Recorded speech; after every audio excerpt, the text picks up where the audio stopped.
Welcome back to Truth Moment. I'm your host, Tiara Pritchett. I'm laughing at your face.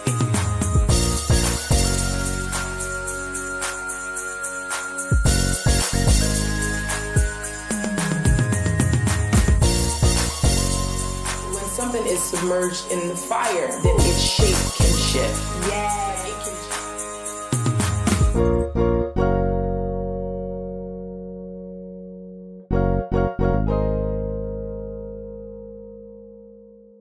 Hello everyone. Good evening, or should I say good night? Yeah, Jerry, you can keep you on that one. I'll get in from time to time like that.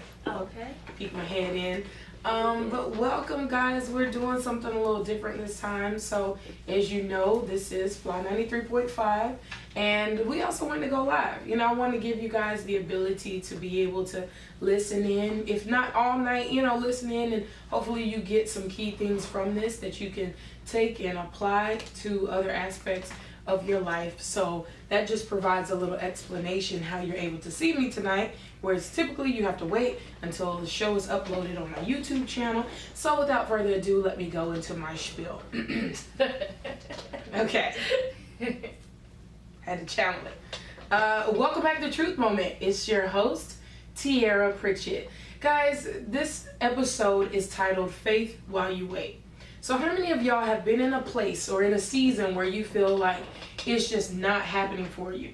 You heard something before, but no matter what you heard, it seems like it's not manifesting. It's not coming to pass, or at least it isn't happening fast enough. So you start to reinvent, the outcome. You try to say, well, maybe I didn't hear this. Maybe this isn't what I'm supposed to be going, towards, or maybe this isn't what I'm supposed to have. Maybe I shouldn't be putting so much energy and effort into this thing. And that's why we, titled this episode Faith While You Wait. Because my next guest, one would say, is the epitome of what it looks like to faith while you wait. But with that being said, she by no means is saying that she's perfect or has it all together while she's waiting and having faith. It's just that she's waiting for something really special and really important. And so without further ado, my next guest, I would love for you all, Truth Moment audience, please welcome Miss Jerry Alicia. Jerry, welcome to Truth Moment. Thank you. I'm so glad to be here today. No problem. Now, Jerry, this one has been a long time coming, right? It has. We've been trying to get this episode on, and it just seemed like we hit a lot of hiccups, a lot of bumps in the road in this episode. But like we talked about that time, when we first had to reschedule, there was a reason that this one was delayed. Right. Why do you think that is, Jerry? Well, I think that anytime, a word goes forth, or anytime something is about to be released in the earth, the devil gets mad and he gets real petty. And so he starts messing with airwaves, he starts messing with technical stuff. But, like we said, we already knew it was going to happen. So it's all good because we're here and that's what happened. Right. So, Jerry, what's your perspective on faithing while you wait? Like, what does that mean to you? Oh, that is the story of my life right now. Yeah. Also Every day. title of your book, right? It's the story of my life. It's the title of my book. I think as Christians, we're faithing while we wait in general. But some of us have to, we have to faith while we wait a little bit more than others. And that's kind of where I am right now. I live that 24/7. 24/7. 24/7. So tell me a little bit about overcoming infertility. Faith While You Wait. What is that? So Overcoming Infertility is my book. I actually wrote this book in 2016. It's a 21-day devotional, and it highlights 7 women in the Bible that overcame and dealt with infertility. I wrote it because I lived it. And it was an escape for me because during the time when I wrote it, I was going through a period of depression because me and my husband were trying to have a baby and just nothing was working. And so I was like, hey, I'm going to study 7 women in the Bible that overcame infertility. And I actually did a Facebook post and other people joined in on the challenge and it became a book later on. Wow. Yeah. Wow. So whose idea was it? Where did that concept come from for you to go and do your homework and research 7 women in the Bible? It literally just popped in my head. Like, literally. I was just like, hey, I'm going to see, like, I was on Google one day. I was like, hey, I'm going to see, are there any other women, are there women in the Bible that went through this? So I Googled it. I said, women in the Bible that dealt with infertility. And and I did some research. That's how that came about. Okay. And so when you found your, I guess, would you say that this has become your purpose as far as helping other people go through something that you're continuing to go through? Because it's interesting, a lot of times people don't want to hear a story until a person has come out of it. Right. You know, so it's like, and I was having this conversation earlier today with someone, it's easier for people to see someone, for example, DJ Khaled, real positive person. He's always saying, yo, you're beautiful, you're incredible, you're amazing. And people are like, oh my God, yes, DJ Khaled, I am beautiful, I am incredible, and I am amazing. But your homegirl from way back who is a single mom, who, you know, is going from paycheck to paycheck, who is looking for love and has been unsuccessful, tells you you're beautiful, you're incredible, you're amazing. It's like, yeah, girl, I hear you. Right. You know, because we're in this day and age, this time where we want to see the results. Yeah. So how is it that you're helping people when you're still going through that? I really say it's by the grace of God, because it's so funny, because I have met so many women that are like, oh my God, thank you so much. I don't know how you do it because you're going through it too, but thank you so much. So I've encountered a lot of appreciative women that they're like, I can't do that. I don't know how you do it, but I'm thankful because you just helped me. And so I think it just depends on the situation, and it depends on the group of people you're around. I've just been blessed to be around people that want to hear my voice and want to hear what I have to say. So where are you now in your journey? I'm still waiting. We're still waiting. That's really all I can say. I know last year, me and my husband, we went to the doctor and we did find out my diagnosis. And so after much prayer and after just talking to my husband, we decided that we're just going to wait and see what God wants to do. So that's where we are. Okay, and so like I've said before, you know, you wrote this book when you were in it, and it wasn't even at the start of it. You had already been going through and wrote this book. Right. So how is it that you didn't, I don't know, or did you? Did you have anger while you were writing this? Did you have resentment? Did you question what you heard? I didn't have it while I was writing it. I had it before, and so when I was writing it, I kind of had to relive all of that. And I was just like, Lord, I don't want to write this book. Like, I just want to put it to the side and just not do nothing with it because it's too much. And so, do you feel like, how long ago did you write the book again? 2 years. Okay, so do you feel like you're still getting nuggets from this book? All the time. 2 years later? All the time. I think 2 months ago, I actually did a challenge with the book with some young ladies, and then I had to do it again. And so I was like, man, oh my gosh. And so every time I do something with the book, I learn something new. Really? Yes. Even though you wrote it? Even though I wrote it, yes, I learned something new. Yeah. So, and that's just how amazing God is to me. Okay, and so this right here is a part 2? No, this is a journal, actually. It is a 200-page journal, and throughout the journal it has Bible verses, and it has a little quote at the top of the page. And I created the journal because I was like, Lord, I know for me, writing was how I got through. It helped me. And I was like, I know that there are other women out there that are holding all these emotions in, and they need to get them out. So I was like, I'm going to create this journal. And it just so happened that a local photographer in Atlanta was like, oh my God, I've seen what you're doing. I'm going through the same thing. I want to do a photo shoot with you and your husband. And so we did this photo shoot last year on my birthday. Wow. Yeah. That's awesome. That's awesome. And I have a question for you. So one thing I want you to kind of speak on, you know, the best of your ability, is from a male's perspective. So for your husband, like, how is it for him? Because we as women, we know how we feel about it. Right. And, how we will question ourselves and our ability to carry, a baby. So how is it from his perspective? So every husband is different. I tell people all the time, I have the most amazing husband in the whole wide world, because throughout this whole entire process, his whole statue has been, it's gonna happen. We're gonna have a baby. I think there is some guilt on his part, like most husbands, because husbands, they're men and they feel like they should be able to fix stuff. Yeah. Well, this is one thing you can't really fix. Yeah. This is the type of situation where you just got to be like, okay, Lord, what are we doing? Right. And so since, they can't fix it, they feel guilty about it, whether it has anything to do with them or not.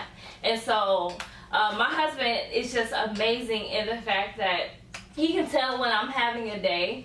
He can tell kind of when I'm just like going through it, and so he'll encourage me. He'll be like, "Have you prayed?" Like my husband be like, "Have you prayed? Like what are you doing?" He'd be like, "What are you doing?" And so he's always encouraged me, always telling me to pray, always reminding me of my own words, kind of, sort of. So yeah, it's amazing. That's important, too.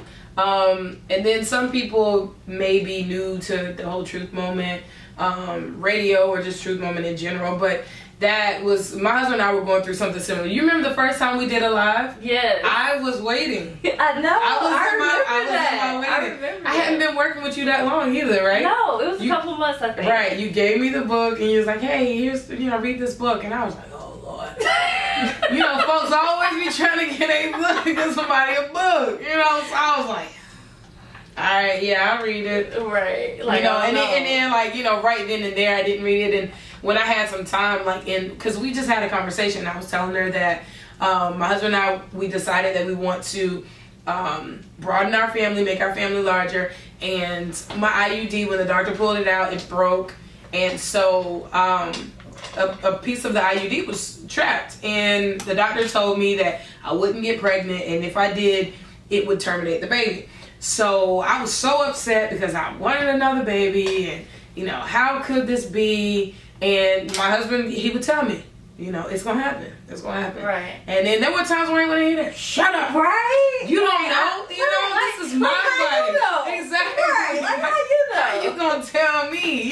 This is me. This is my body. And I think that sometimes when we're acting like that, we're selfish in the sense of, because we as women can be prideful, like the pregnancy only happens to us, right? Because we're carrying it, but it's for the family. If you've chosen this man to be with, to father your child, and so I didn't want to hear all that. He was being too positive, And there is a thing, it's being too positive. I didn't want to hear all that, right? But in all actuality, you don't want him to be like, yeah, man, shh. I don't think it's gonna have to happen either, man. I don't know what we're gonna do. Exactly. You don't want that. Not what you want, but then you don't want her to be positive. Exactly. They can't win for losing. I will admit that. Sometimes y'all can't win for losing. Y'all know what y'all bought into. But so then when I read the book, I took it home and I was like, wow, this is actually good. And I turned the page and read it again, and I went back and I'm like, man, this is really good, Jerry. And so we did a live. It was I don't know how long ago it was. Like a year ago last month. And we did a live, and we were talking about faith and why you wait, and just believing in God for the promise. And then I was at Taylor's soccer game, was about to pass out, and was getting sick and couldn't eat. I was just sick all the time, and I remember being at work, and y'all were all like, you need to take a pregnancy test. And I'm like, y'all need to mind y'all business. Right, I ain't doing that. Yeah, I was not taking a pregnancy test because I had so many negatives. Right. And when you see so many negative tests with something that you want so bad, it's like, why put yourself through that? Oh, I know, because I still have a unopened pregnancy test under my sink from like 3 years ago. I was like, I'm not doing it no more. No, I'm not doing it. So yeah, I get it. Yeah. I get it. So when I finally took one and it said, it was positive, I was like, nah, this ain't real. I didn't believe it, but it happened.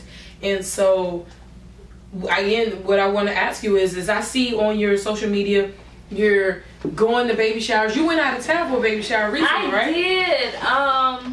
this month is September. In July, I went to Houston for a baby shower. Actually, one of the young ladies that's in my group, she's really vocal about her fertility journey, and she got pregnant after like years and years and years.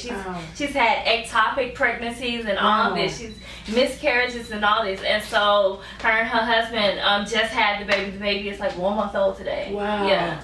That's and so awesome. I went out of town for her baby shower. That was hard and easy at the same time. It was easy because I definitely wanted to support her, but it's hard because me and her had been on this journey, and I'm like, man, like, God, you doing it, but what about me though? Right. Like, what's going on? Right. So yeah. So how do you deal with that? How do you separate, like, oh, I'm happy for you, but I'm still flesh also, and it still hurts because I'm still waiting. I take it day by day. There are some days where you don't see nothing about womb prep. You don't see me encouraging nobody about anything. And that's because I'm having a day, and I've allowed myself to have a day. Yeah, now, I tell myself, don't take it to a week. You know, don't do all that. But have your day. Because I found that when I don't, like when I'm feeling stuff, but I still try to push it and I don't take my day, it's just really horrible for me. And it's good for nobody. At that point, nobody. It's not good for my husband. It's not good for nobody because I have a straight up attitude about life itself. Yeah. And so nobody wants to deal with that. And so I take my day. And that's what I tell my ladies all the time. Take a day. It's okay. If you don't go to the baby shower, it's okay. They will understand. And if they don't, that's okay too. So you worked with therapists.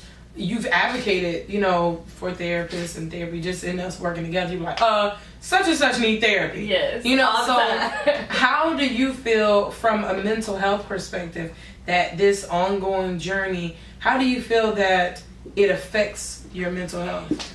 If you're not rooted in Christ, it can negatively affect your mental health because, you're waiting, and when something doesn't happen in the time frame that you have set for yourself or your family, then, the depression might set in, or even, like, to the extreme, the suicidal thoughts might set in because you're so sad all the time. And so that's why I tell women all the time, if you've gotten to that point where you go in days and you're crying, and you're just like, oh, it's never going to happen, then see a professional. Because I can encourage you all day, but if you don't believe it, and at the end of the day, if you're still like, it's not happening for me, and you're having all these negative thoughts, you need to see a professional. I agree. I'm not being biased. But I agree. I'm just saying, I think therapy can help. So tell me a little bit about your life prior to you being on this journey. Was it a situation where, I don't want kids until later in life, or you knew when you got married you wanted kids? What was the... So I knew I wanted kids when me and my husband got serious. Well, we were kind of always serious, but I knew when we started talking about marriage, I knew I wanted to have his children. Prior to that, I wasn't trying to have nobody kids because I met my husband when I was 19, so I was still a kid myself. And so, but when me and my husband got serious, we was like, okay, yeah, this is it for us. Like, it after you, we ain't doing that. So, yeah, and we were like, none of us has any kids. He doesn't have any kids from previous relationships. I've never been pregnant. And so it was always just me and him. Got you. What challenges would you say your marriage faces in this? So when I'm having a day, when I used to have a day, I would go inward. Yeah. I would hold it all in, or if I did cry, I couldn't really articulate why I was crying or how I was really feeling because it was just overwhelming. And so that will overwhelm and frustrate him because he's the type of guy, he wants to know what's wrong with his life. Right. And he wants to know how he can fix it. Right. Well, you can't fix it, and I can't really articulate it, so that caused arguments at points. Yeah. Yeah. So do you feel like you guys are learning how to better communicate? Yes, now I have a system. I created a system, y'all. So now when I'm feeling a certain type of way, especially when it relates to her fertility, I'll be like, just give me a moment. Mm-hmm. And then I'll come back and after I process everything, I'll come back and I'll talk to him. So if you had someone out there who was facing the same issues, at what point is a moment too long? Like, how can a moment tarry to where it creates a divide? Because sometimes yeah, sometimes you have to allow both parties to breathe and process and you know, all these things, but then sometimes it can stew and then it creates a divide. So right, if this is going on for like months, even I personally, I think more than a week is a bit much, because if you're going like days and days and days and y'all aren't really communicating and you're not intimate and all that, that's an issue, like just marriage wise, not even for dealing with your fertility, that's an issue in marriage itself.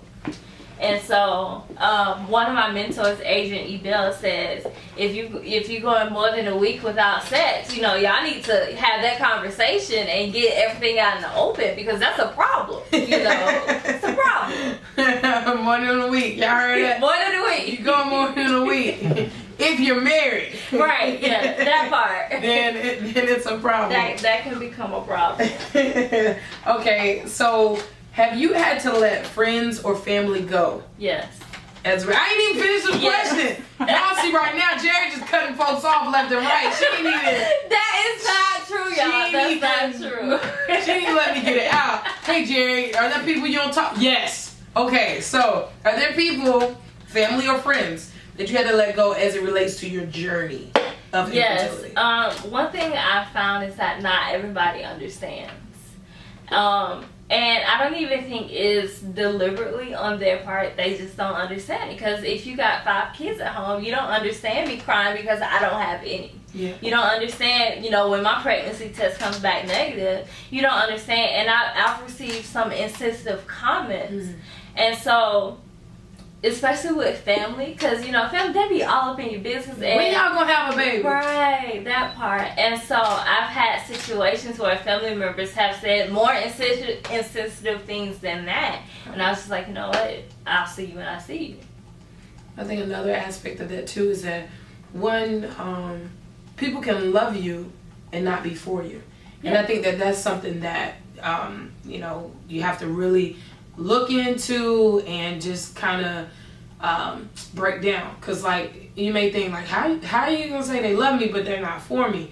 Because they can love you because you're family. So instinctually, I love you. We, you know, share the same neighborhood, birthplace, mother, father, you know, things like that. But even still, that doesn't mean that I have to be for you. So it could be the way they're talking. If they're constantly putting out negative things about you, your dreams, and things that you feel that you heard God say, if they're putting negative things like that, then yeah, you got to watch it. It doesn't matter if it's family or friends. And I think a lot of people have a hard time because they don't want to cut family off. I actually talk about that in one of the days in my book, where who you're around really does matter. Because now my circle is really tight right now, because I know that who I'm around matters, and I know that not everybody, I can't do everybody. Jerry can't do everybody. I'm just at a point where I can't. And so I tell people all the time, if the people around you, and especially during your fertility journey, if they're trying to figure out why you're over 40 years old and you're trying to have a baby, oh, you don't need to do that, oh, you know, kids are too much trouble. If they're constantly saying things like that, you might want to check your circle. You might want to reevaluate who you have around you and who you have speaking into your life.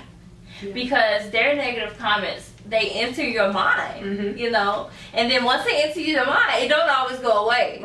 Right. And sometimes, you know, you're up thinking about that, well, hey, maybe God didn't say, or maybe this isn't for us. And so that creates a whole bunch of other issues. Okay, so as it relates to faith in general, so not just with infertility, but just across the board, what do you say to people who say, okay, I know that faith is the substance of things hoped for. So to pack that apart, faith is the substance. So what is substance? It's something that feels something, right? So if faith feels what I'm hoping for, so if what I'm hoping for is a container, and faith is what's filling that thing up. If I'm not seeing it, how can I be sure that there's something in that box? Because I can't see it. Right. So what do you say to people who are like, yeah, Jerry, I'm believing, but yet nothing is being put in my box of the things I hope for. Like if things I hope for was a memorabilia box, You know, in a memorabilia box, you put pictures in it, you put old ribbons in it, you put old cards, notes, things like that. But if there's nothing inside of that, how can I be sure that it's coming to pass? Because it doesn't have any substance. Okay, so I'm gonna counter that with faith without works is dead. Mm-hmm. So you can't just put the hope in the container. You got to put some other stuff in the container too. I tell people all the time, especially the women that are dealing with infertility, I tell them all the time, what are you doing? Because God is going to require some stuff from us first. Mm-hmm. Because God is like, okay, you say you have faith, but how do I know you really have faith? I need to see some stuff. So for anybody that's believing on anything, what are you putting on top of that belief? Like if you're believing for a house, do you have a down payment for the house? Do you have, do you even know where you want to live? Right. Do you even, all of that stuff? So I tell people, you got to put some stuff on your faith. You got to work your faith. Because, like I said, faith without works is dead. So we got the faith part down. I think as Christians, we got that part. It's the works part that we sometimes have an issue with. It's the works part that we're like, okay, so I'm just going to wait. But what are you doing while you're waiting? Right. Faith while you wait. So yes. Faith, if you make faith an action verb instead of just, I have faith. Yeah. Okay, well, what are you doing? How are you, making it mobile? So that's basically what you're saying. Yeah. I get that. So do you feel like there's a deadline or a cutoff for faith to where you, like, because some people, okay, let me give an example, right? So, I don't know, you watch Greenleaf? I do, but I haven't watched this. Okay, so all right. New example.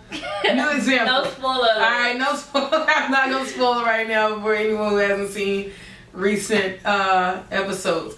But, okay, so let's say somebody, all right, back in the day, right, I wanted to be an astronaut. Now I realize I'm walking in my calling, doing psychotherapy, helping people, and God's giving me platforms like this to make it broader so people I can't directly touch in an office can see or hear something from things that I've said. Mm-hmm. So let's say, because back in the day, I remember I wanted to be a scientist and my parents bought me a science kit. I hate science. Like, I hate it with a passion now. But let's say I was like, boom, I'm going to be the best scientist ever, right? And so I have faith that I'm going to be the best scientist. And like none of my papers that I'm writing, none of my researches are getting picked up for journals. So am I supposed to, like, at what point is a cutoff to like, okay, Tiara, you need to move on to something else because clearly this is not going? So in a situation like that, mm-hmm. I will tell you to go back to the drawing board. Okay. And the drawing board is prayer. I will tell you to change your prayer. Because sometimes when we pray, we just be praying what we want and not really what God said. Mm-hmm. And so I would tell somebody, hey, okay, go back and ask God, hey, Lord, is this what you have for me? And then I would tell you to go from there. And then after you, because we all know that God does answer prayer. So after you get an answer to your prayer, God will always answer prayer with one of three answers: yes, no, or not right now. Mm-hmm. And even in the not right now, God will give you peace about it. And I think that's what makes my journey kind of easy because I have peace about my journey. Mm-hmm. I think that. Go ahead. Okay, I think that. For me, because I have peace about it, it allows me to go through the bad days and still come out on top. But if it's a situation where you don't have peace about it, like if it's a situation where, you're like, nothing has happened, I'm depressed all the time, go back to the drum board and ask God, hey God, I know like the depression is not in your will, that's not you. So, and I don't know why I'm feeling this way. So ask me, so tell me, mm-hmm. Is this what I'm supposed to be doing? And if you get a positive answer that yes, it's supposed to be doing, then go on your merry way. If you get a negative answer and God is like, no, I never told you to go down this road, or I never told you to do this, then ask God again. Okay, what am I supposed to be doing? Because I think sometimes we get our desires and God's will mixed up. And I know the word says that God will give you the desires of your heart, but it has to match up with His will. I agree. Renee Bryant said people can love you and not be for you. Wow, good stuff. Thank you, Renee. And Amy echoed what you said. I mean, y'all said it right on time. Amy said it's a relationship with God. A one-sided relationship doesn't work. You both have to add something to the box to make it work. That's so true. That's what Jerry was saying. And we're going live from my iPad now, so I'm about to switch off my phone. But yeah, so we're live there. Toy, you gonna stand there and hold it? That's real. Toy, you a real one. Nah, man, use something else. Until you find it, like I was saying. But yeah, guys, I think that, you know, like Jerry was saying, you have to make sure that they both align. And this isn't just for infertility, you know, it's in general what you're having faith for, what you're believing for, you know, whether or not you can't hear me. She can't hear me. They can't hear me. Oh, really? Yeah, can you hear me now? Can you hear me now? Right, can you hear me? She has a sad face that she can't hear me. Oh, no. Oh, Toya, turn the sound up. That's what you need to do. See, my iPad is high tech, you know. Let me see it. Oh gosh. Jerry, we gonna keep talking on yours. Okay. We're gonna get this one worked out. Okay. But see right there. Oh, okay. Push it right there, and then go Facebook Live with that one. Is it still live? Yeah, still Okay, live. cool. Sorry, y'all. My Yeah, bad. can you hear me? Santa. Aisha, it says can't hear me. Can y'all hear me? Can you hear me? Okay, so if you're on my Facebook Yeah, if you're on Live, hers, can sorry. you hear us? Yeah. I just need a yes or no, a Yeah, thumbs up. or something. Okay, we're good. Okay, we're great. good now. All right. Renee Amazing said word. amazing word. No, Brandy said Brandy. amazing word. Thank you, Brandy. Okay, thank you. Yeah, but like I was saying, faith isn't just, you know, with the area of infertility or having to wait to make sure that you heard something specifically and having it come to pass. And it can be hard sometimes. And I'll be the first to, you know, admit it for myself. You know, when I'm asking God for something or when I've asked him for something and it's not coming to pass, it's easy to get in a moment of wanting to have a hissy fit, right? If you make it simplistic, like with my kids, and even though you are still waiting for yours, you've been around kids before. All the time. So, yeah, and it's even at work. If you tell your child, all right, I'm going to take you for ice cream at 2. And so they're like, okay, we're going to go get some ice cream at 2 o'clock. If something happens to where 2 o'clock hits, and let's say it's traffic. Let's say, you know, you got tied up at work. Let's say, you got tired. You still have every intention on taking them. But let's say it went from 2 to I'm going to take you after dinner. That child will go from 0 to 100 and keep asking you, what about the ice cream? You said we was going for ice cream. Mom wants some ice cream. You said it was man, what happened? Why we ain't getting the ice cream? Was I bad? Is that why you don't want to give me ice cream? And we may look at it as parents like, oh my God, I told you I'm going to take you to get the ice cream. But we do the same thing. All the time. We do You know, it it's like, every single day. It's like we do the same thing. We're saying, okay, God, but you said this. You told me I was going to have this. When am I going to have it, Lord? Come on, I'm tired of waiting. You said 3 hours. These 3 hours seem like they're taking for eternity. And yeah, I made it simplistic with the time frame of it. But if you really think about it, it's the same way. You know, like, so we know how frustrated our children can get. So, because we know how frustrated we get. You know how frustrated we get in a situation because we want our ice cream. We want what we heard from him. We thought was going to be promised, to us. So, with that being said, you do speaking engagements. I do. As well. So how do you make sure that you have yourself together before you get ready to speak? Because like I said, I mean, it's admirable that you talk about something so personal and you're talking about it while you're still in the moment with it. So I tell people all the time that actually talking about it helps me. Okay. There are times where I'm not having a good day and I may have to speak somewhere. And so I just pray, Lord, your will be done. Because at the end of the day, that's what it's all about. At the end of the day, it's not really about me. It's not really even about me having children. At the end of the day, it's about God's will being done. And so I think I kind of channeled that. Mm-hmm. If I'm having a bad day, I'm just like, okay, Lord, your will be done. And by the end of it, I forgot why I was having a bad day in the first place, and I'm okay. 9 times out of 10. Now that 10 time out of 10, it may take some extra stuff. It may take, a Disney movie or something just like real random. But for the most part, helping them helps me. Okay, so she said a Disney movie. I'm not gonna let her get off the hook like that. I know she got Super Saints watching on both. Shout out to the Super Saints. Shout out to the Super Saints. Super Saints on both hers and mine.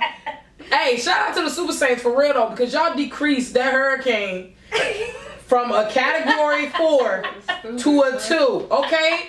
Shout out for real. And that thing turned up to Georgia, but it's sunny. I'm not even making light. It's sunny outside, right? It ain't even raining. Like, the kids I thought I was going to sleep in because I thought the kids were going to be out of school. Where? Y'all know Georgia big kids be out of school for everything. They showed it went to school today and the sun was shining. So, shout out to the Super Saints. I done gave y'all shout out, so now I'm about to come for Jerry and tell her to not be super saintish for this next comment. But super saintish, yeah, I just made that up. Okay. But my thing is that you said you if I'm really sad, I'll pray and then I'll go watch The Lion King. Well, no, sometimes I don't make it to the prayer. I just make it to Lion King. Sometimes it's just a matter of all the lights are off and I'm on YouTube and I have on some instrumental beach music because I want to relax. Yeah, because okay, sleepy music or relaxing. Okay, music. thank you. Now we're on the same page. I'm thinking you talking about the Beach Boys or something. I'm like, yo, y'all see this though? I'm like, yo, I'm praying for your husband for real. Brother just wants some R&B. You over there playing the Beach Boys. I digress. No. I digress. But yeah, no, okay. So am I the only person that gets mad at God sometimes? No, I get mad. Well, I can't. See, I don't want you to like.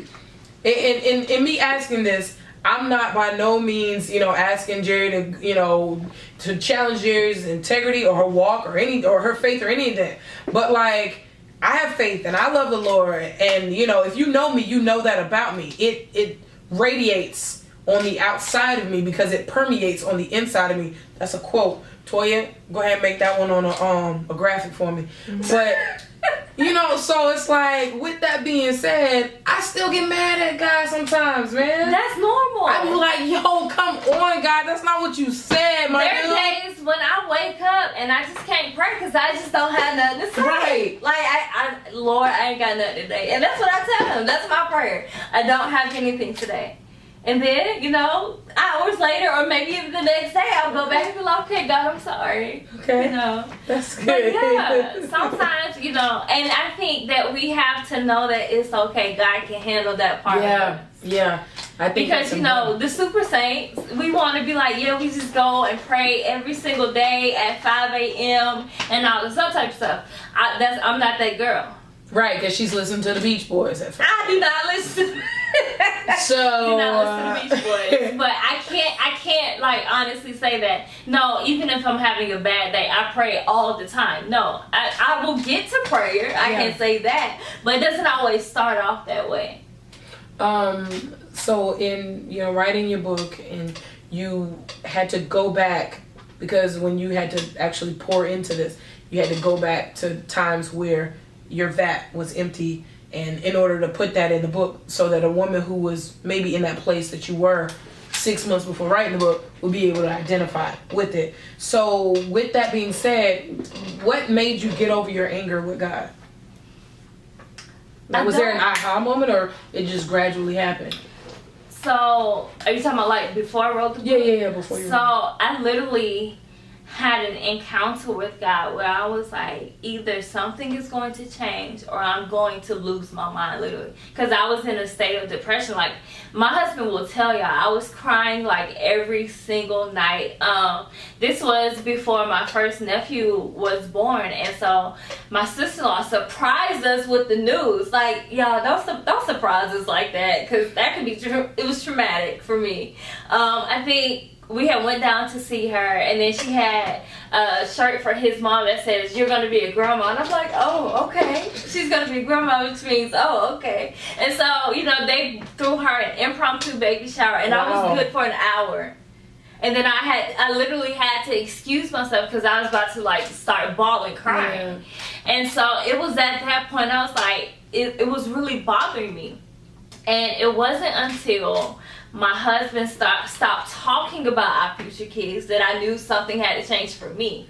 Because my husband's the type of person, he wants to, he wants to dream with me. And so we talk about how we think our kids gonna be. Now, are we accurate or not? We have no idea. But we talk about how we think they're gonna be, how, my daughter is gonna look like him and be a tomboy and all this other craziness. Not gonna happen. She's gonna be a girly girl. Just so you know. But we talk about that stuff, and we have like since the beginning. And so there was a period where he stopped talking about our daughter, especially. He stopped talking about her.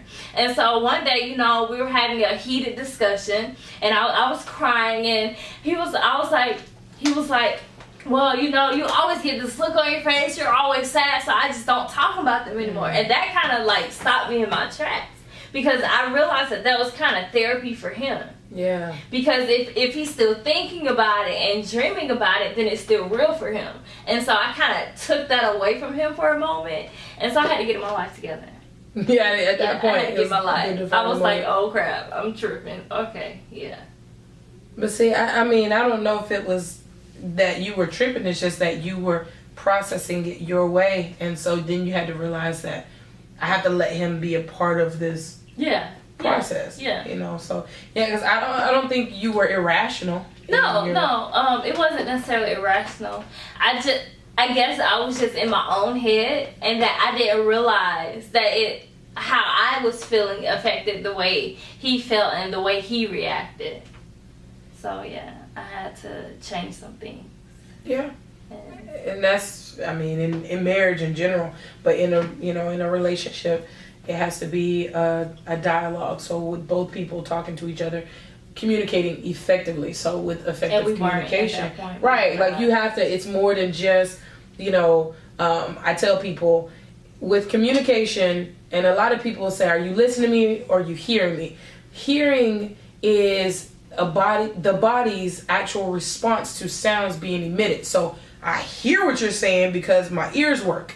So it's processing, my brain is processing what's being emitted.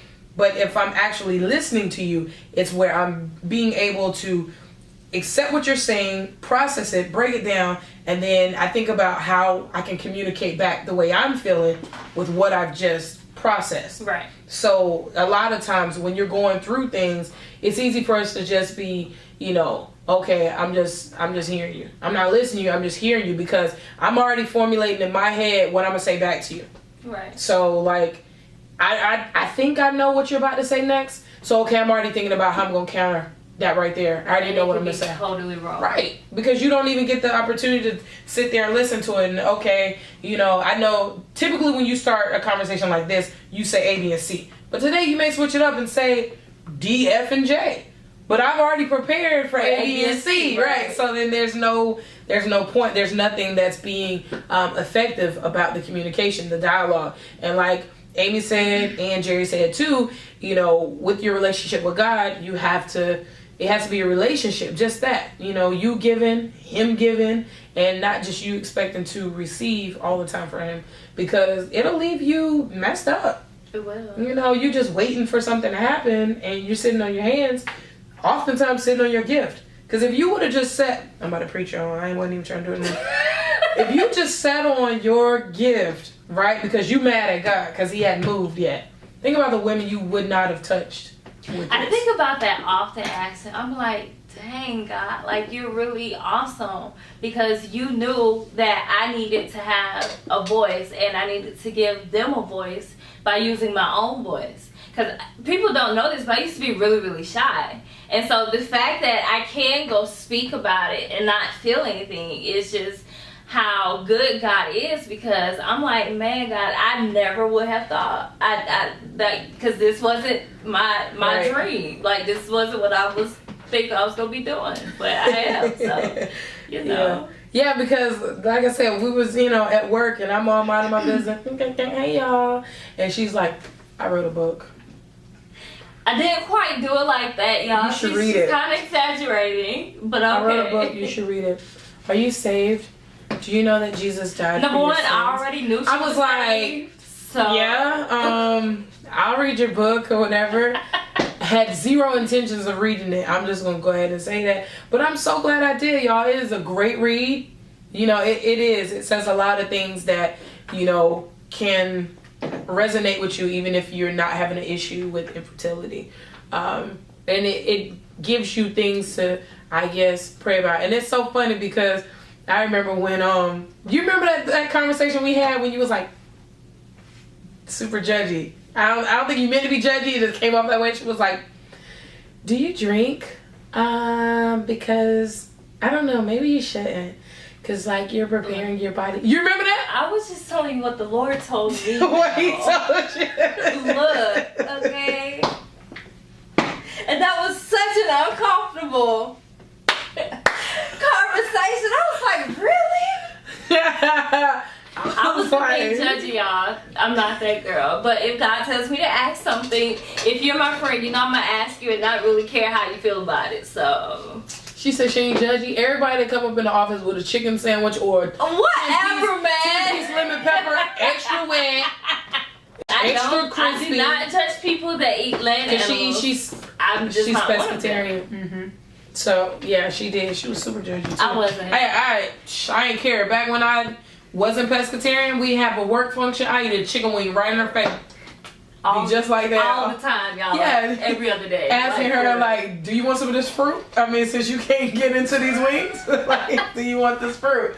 But, yeah, guys, I think that it was a fun episode, Jerry. I'm really glad you came on. And like I said, if one person decides to look at things differently from a faith perspective, then we did our job. And that's usually my goal. My goal is to never tell you that God said you're gonna have a baby next month. You'll never, ever, ever hear that come out of my mouth. Simply because I don't know what God told you. I wasn't privy to that conversation.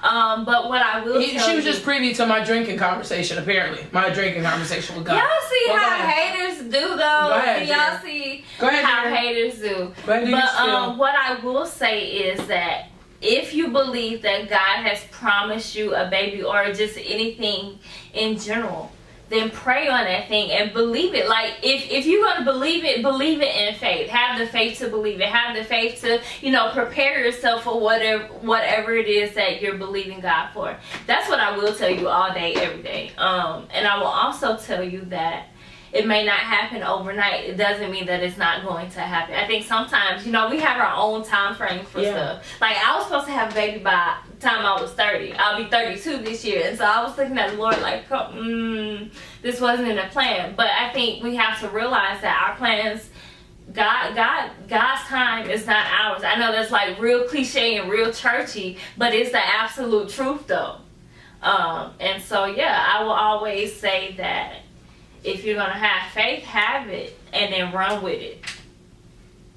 And that's that. Okay. Jerry, where can they find you? What do you have coming up? All that stuff.